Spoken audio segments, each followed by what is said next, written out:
Hi, welcome back. Okay, so this third activity practice for the house technique, what we're going to do is we're going to try to make it a lot tighter, a lot more complex and compound. So the easiest way to do this is by choosing characters in your story and then objects in your story which are performed to the characters and the actions that are performed as well. And so we can generally put about 5 things together, 4 or 5 things together. So let's see how it goes. So our first list of objects is radio, eyeliner, credit card, toothpaste, glow stick, okay? So the easiest things for you to be able to make them human and make them something that can act, I would say the glow stick, because if you've watched Despicable Me #1, the one minion gets cracked and starts to glow like a glow stick.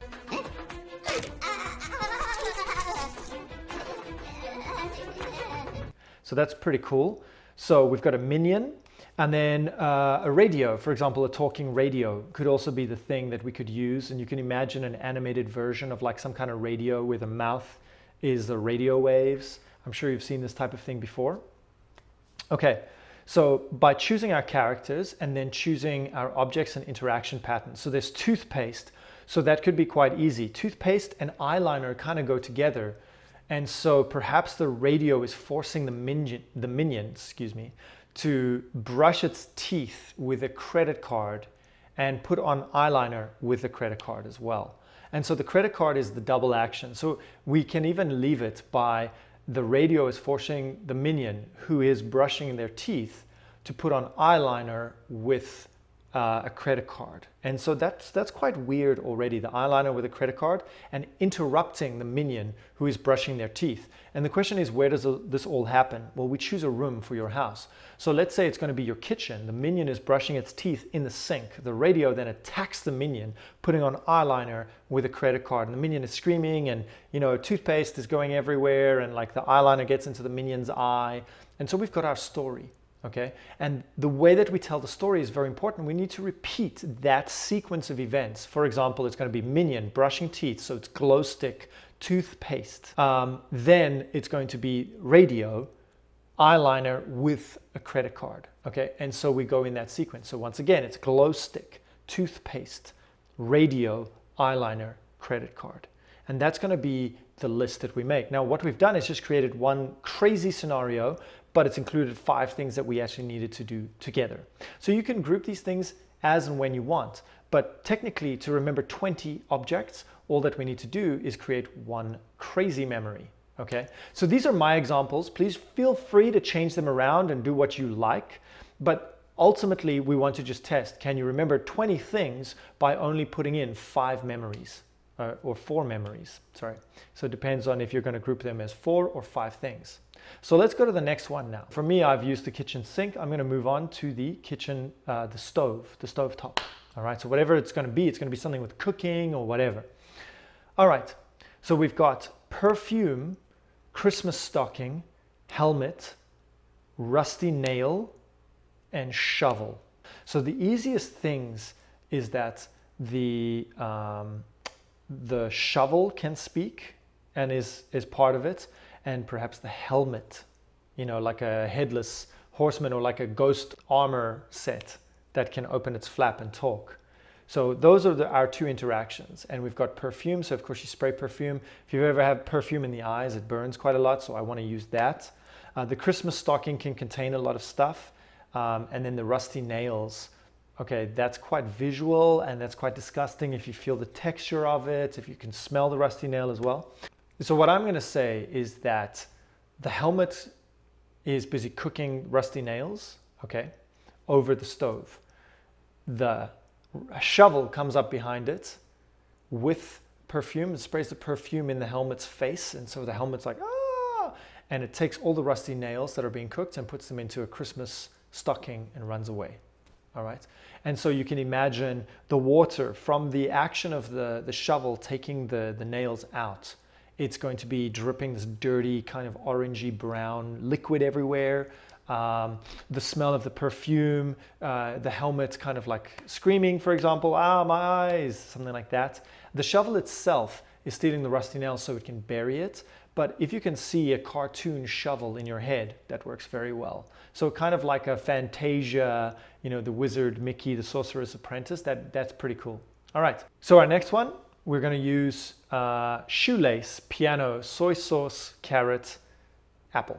So the obvious ones that stand out here is going to be the carrot and the apple. So we can make a carrot and an apple talking to each other. Let's say that one of them is going to be playing the piano. The other one comes up behind it with a shoelace and kind of, garrots it, tries to strangle it. And what pops out around the throat is going to be lots of soy sauce, not blood, but soy sauce.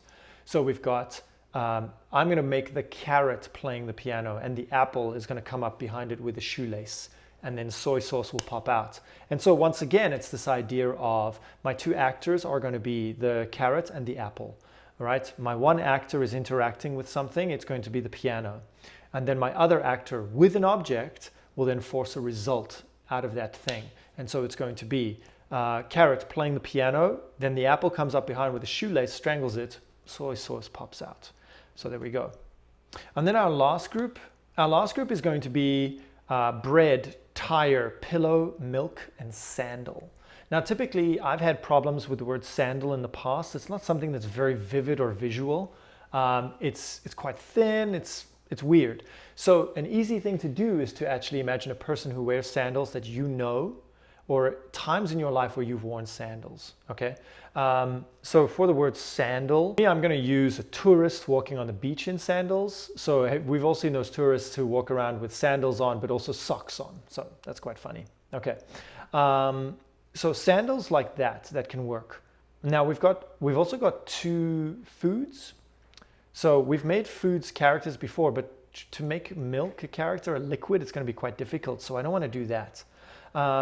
So for me, I'm going to add people to this mix, like I said. So we've got bread, tire, pillow, milk, and sandal. So for milk, I'm going to have a cow.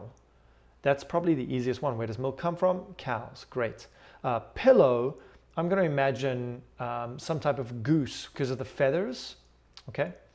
And so I've got two animals there. So the goose who's walking around filling pillows with its feathers, the cow who's milking itself and giving milk. All right. The third person is going to be that tourist in there with the sandals. And now to interact them, I'm going to have bread and tire.